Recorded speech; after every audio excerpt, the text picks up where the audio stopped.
अनुराग सैनी का सवाल आया हुआ है। ये कई सारे नाम ले रहे हैं, ट्रेंट, आईसीआईसीआई बैंक या बीएसई निवेश करने का मौका दे रहे हैं, इनको ऐसा लगता है। तीनों का काम अलग है, क्या तीनों को बास्केट बना करके लॉन्ग टर्म के लिए सिप कर सकते हैं क्या? अब बताइए, अगर एक तरह से ये बास्केट बना रहे हैं जिसमें बिल्कुल ही अनरिलेटेड बास्केट है, तो अनरिलेटेड है तो कहीं ना कहीं उसमें एक डाइवर्सिफिकेशन आ जाता है।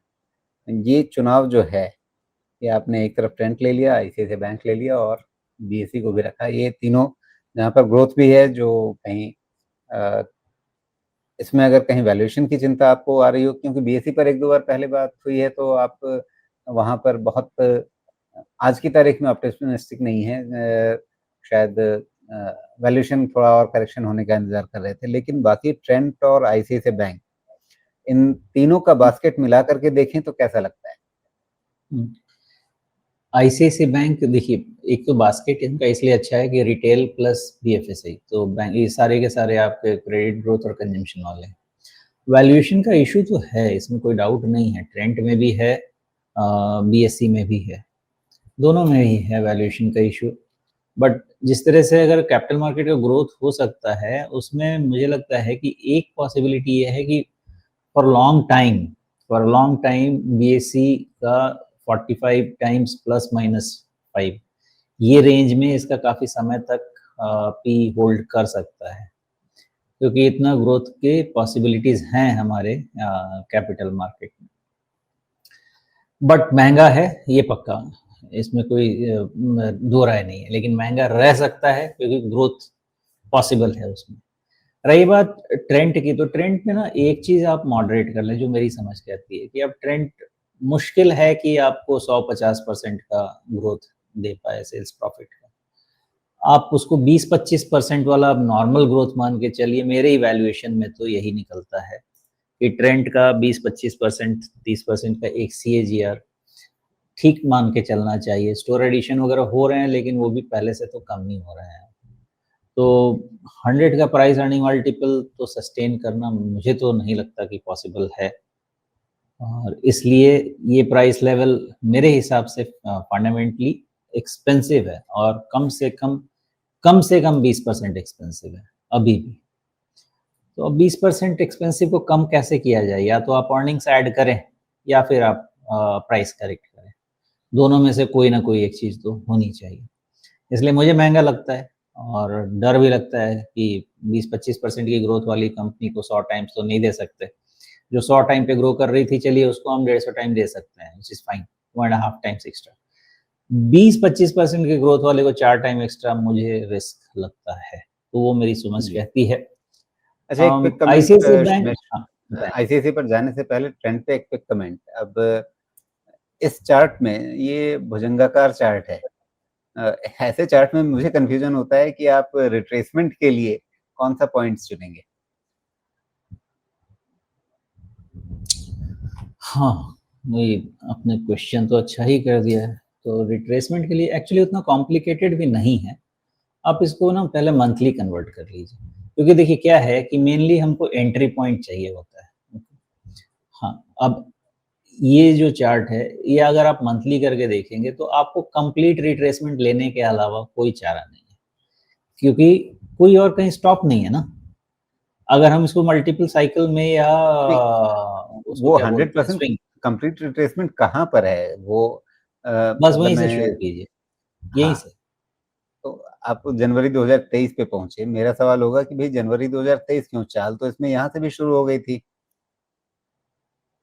अगर दो नहीं, करेक्ट। मार्च अगर आप कोविड बॉटम पे भी जाएंगे, तो कोविड हाँ, बॉटम कितने का था? लगभग 385 के आसपास का था, 400 के नीचे का था। आप जनवरी 2023 में जाएंगे तो ये वहां से ये 3 गुना हो चुका था। थोड़ा सा हिट एंड ट्रायल करके देखना पड़ता है। तो हिट एंड ट्रायल में आपका जो मैंने आपको बताया वो रिट्रेसमेंट काम नहीं करेगा। जो रिट्रेसमेंट काम मेरे हिसाब से करेगा, वो 1155 कुछ आपको मिल रहा है करीब। हाँ, ये वाला काम करेगा। देखिए साइकिल कहाँ से शुरू हो रहा है लॉग नॉर्मल का, ये साइकिल शुरू हो रहा है 1155 से। ओके, पहला जो रीसेंट साइकिल है, तो रीसेंट साइकिल से हम ले सकते हैं। इसके बाद आप कहीं पे भी कोई भी स्टॉक नहीं ढूंढ पाएंगे जहां से हम रिट्रेसमेंट ले पाए। तो लेटेस्ट या बिगिनिंग, यही दो हमारे पास होता है, मतलब मेरी पढ़ाई में यही दो होता है। ठीक है, तो अगर मैं इस रिट्रेसमेंट पे आऊं तो ये लगभग 50% रिट्रेसमेंट पूरा कर चुका है और वहां काफी सपोर्ट ले रहा है। तो क्या ये ऐसी जगह पर है जहां से अब ये बहुत नीचे नहीं जाना है? हो सकता है समय खर्च करे, लेकिन जब चलेगा तो फिर ऊपर ही चलेगा। Good question. और भी चीज को इसमें समझ लेते हैं। इस चार्ट को आप वीकली में कन्वर्ट कीजिए। बहुत तरीके से देखना पड़ेगा, लेकिन जो जो चीज सिंपल है वो बता। अब इस बस ये रुक दीजिए। अभी यहाँ पे आपके पास दो स्विंग है। ये दो स्विंग में एक स्विंग का हाई आप ले सकते हैं 7493 और दूसरा ले सकते हैं 6261 और इसका आप ट्रेंड लाइन बना लीजिए। ये आपका इन्हीं दोनों की बात कर रहे हैं ना, ये दोनों स्विंग जो है? हाँ, ये दोनों ले लीजिए। मैं समझाता हूँ क्या चीज है। और अगेन पता नहीं, बहुत इस पे क्रिटिसिज्म भी हो सकता है, लेकिन समझने की कोशिश करते हैं। जो चीज काम करे वही रिसर्च है, और क्या। ओके, ये आपका जो है एक काइंड ऑफ टेढ़ा मेढ़ा झुका हुआ, मतलब reverse head and shoulders pattern है। Okay, right side skewed reverse head and shoulders pattern. इसकी एनालिसिस ठीक ठाक चल रही थी। कब तक चल रही थी? जब तक आपका ये 25 अगस्त वाला जो वीक है उसका लो नहीं टूटा था कैंडल का। ठीक है, इसका लो टूटने के बाद अब थियोरेटिकली मैं क्या कर सकता हूं? अब मैं जो भी देख रहा था रिवर्स हेड एंड शोल्डर्स, अब मैं लोअर हाई के पैटर्न में चला जाऊं, क्योंकि लोअर हाई और लोअर लो होने के चांसेस बन रहे हैं। तो जो एनालिसिस काम करे वही मुझे पढ़ के काम करना पड़ेगा। अब यहाँ पे मुझे डर लग रहा है कि जो होप था, एक्चुअली मेरा होप था 6000 तक का, फिर मैंने इसको बहुत तोड़ा। फिर मैंने सोचा इसको बनाया, मान लेते हैं 62%, 3900, रफली 4000 4500 पॉइंट का फॉल। उसका 40% भी रिट्रेसमेंट ले लीजिए, तब भी ये मान लीजिए वहां गिरा भी तो वापस आके यहीं अटकेगा जहां पे है 5305 पे। तो हर कुछ या इंडिकेट यही कर रहा है, चूंकि ट्रेंड मेरे कवरेज में हुआ करता था, अब नहीं है। ऑफकोर्स हम निकल गए हैं इस पे, और बताया भी होगा, मेरा पर्सनल भी निकल गया है। तो इसमें जो एनालिसिस बनती है वो यही बनती है कि चुपचाप वेट एंड वॉच कीजिए। जिस दिन भी ये 70-80 टाइम्स प्राइस अर्निंग मल्टीपल पे जाने लगे, उस समय इसका प्राइस बिहेवियर हमको स्टडी करना चाहिए। अंटिल देन चुपचाप बैठना चाहिए। रीजनेबल है, स्टोर ग्रोथ कम हो, स्टोर एडिशंस कम हो रहे हैं।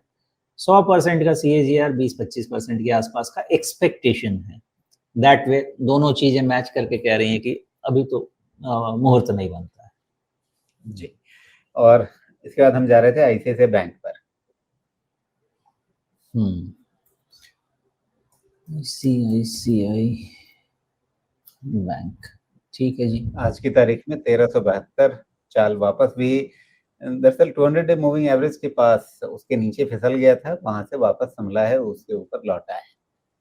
और ये 200 डे मूविंग एवरेज इसने काफी समय के बाद टच किया और वापस लौट रहा है। तो इसका जो पैटर्न है 200 डे मूविंग एवरेज छूने के बाद, वो तो काफी मतलब बताता है कि हाँ, ये एक अच्छा सपोर्ट बनता है, थोड़ा सा डेविएशन रखते हुए।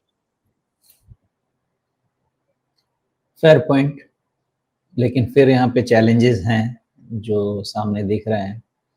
इसलिए अभी ये 1372 का क्लोज है ना जी, आराम से 1425 के पहले किसी भी तरह की कोई जल्दबाजी नहीं है इसमें। कोई ट्रेंड उसके पहले नहीं बैठेगा।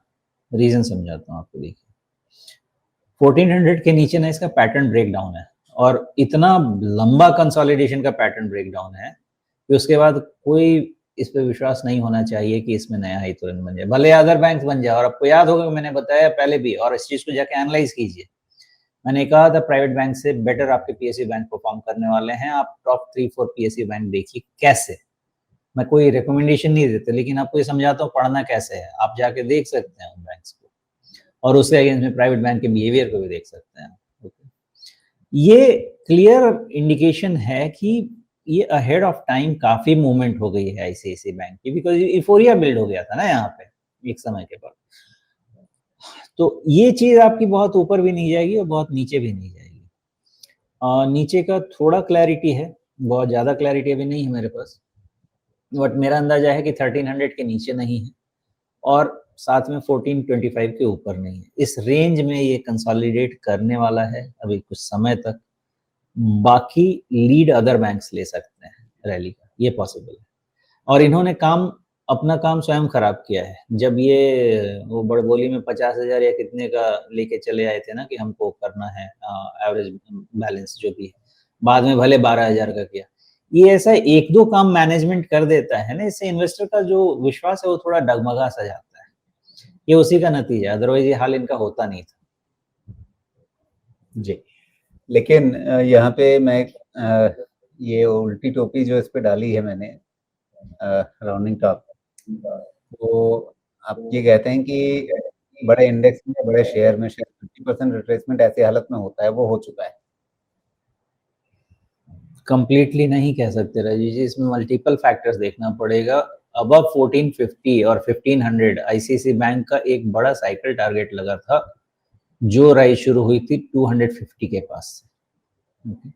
तो जो कोविड बॉटम बना, वहां से ये बहुत लंबे समय के लिए चले हुए हैं और ये आप समझें कि रफली ऑल साइकिल्स इन्होंने कवर कर लिया है। तो यहाँ से पैर ट्रेड देखा जाए तो pair trade will be in the favour of maybe Kotak और HDFC bank and not in favour of ICICI bank, because इसने अपना काम कर लिया। लोगों को ऐसा लग सकता है कि जो चल रहा है वही चल रहा है। एक समय जब एचडीएफसी बैंक चल रहा था तो एचडीएफसी बैंक चल रहा था, कोटक बैंक चल रहा था तो कोटक ही बैंक चल रहा था, उसके बाद वो जन्मों तक नहीं चला। तो आईसीआईसीआई बैंक के साथ नहीं हो सकता है क्या? बिल्कुल हो सकता है। इस चीज का ध्यान रखिएगा, साइकिल टारगेट लगा हुआ है, अभी कोई जल्दबाजी नहीं है इसमें जाने की। ट्रेडिंग वेट्स बनेंगे और जैसे जैसे बनेंगे ट्रेडिंग वेट्स ले सकते हैं, 1400 के ऊपर थोड़े और ट्रेडिंग वेट्स बन सकते हैं, बट फिलहाल मुझे आईसीआईसीआई बैंक में थोड़ा पिंच ऑफ सॉल्ट के साथ इसके मूवमेंट को लेना प्रेफर करना। जी, लेकिन जो मूल सवाल था कि भाई बास्केट बनानी है तो ये तीनों बनाएं, तो क्या वैसे में बाय सेल होल्ड तो नहीं बोलेंगे, लेकिन फिर भी क्या बैंकिंग सेक्टर में अगर इन्हें एक बड़े बैंक को लेना है तो आईसीआईसीआई बैंक के बदले दूसरे नामों पे विचार करें इसी बास्केट को रिफाइन करने के लिए? हाँ, तो प्रॉब्लम है कि स्टॉक्स के नाम तो डिस्कशन में मुश्किल है ला पाना, बट मेरा अभी भी बिलीफ ये है कि आपका टॉप रंग और मे बी सेकेंड रंग पीएसयू बैंक ज्यादा अच्छा करने वाला है, मेरा ऐसा अंदाजा है। जी हाँ, तो मैंने इसलिए पूछा कि बैंकिंग सेक्टर से ही कोई दूसरा बड़ा नाम चुन लिया जाए अगर आईसीआईसीआई बैंक अभी तो रुकने वाला है। देखिए, एक ऐसा है ना, भले ही फिनिश लाइन पे बाद में आपका प्राइवेट बैंक पहुंचे, बिकॉज ज्यादा वेल्थ लॉन्ग टर्म में प्राइवेट प्लेयर्स क्रिएट करते हैं, ये तो क्लियर है कि उनके पास उतना बाउंड्री कंडीशंस नहीं होता जितना बाउंड्री कंडीशंस आपके पास पीएसयू बैंक्स का होता है। लेकिन करंट कॉन्स्ट्रक्ट मुझे ऐसा लगता है कि for some time lead PSU bank लेंगे, और वो कंप्लीशन के बाद जो कि एक वैल्यूएशन गैप है, कौन सा वैल्यूएशन गैप है, जो कि हाई और बेटर एसेट क्वालिटी जो हुई है पीएसयू बैंक्स की, वो जो वैल्यूएशन गैप अभी कवर नहीं हुआ है, वो सेम चीज होगा जैसे हमारा पब्लिक सेक्टर और प्राइवेट सेक्टर का जो स्टॉक्स का हो रहा था ना कि वैल्यूएशन गैप कवर होने का, वैसा यहाँ पे भी प्ले होगा, ऐसा मुझे लगता है।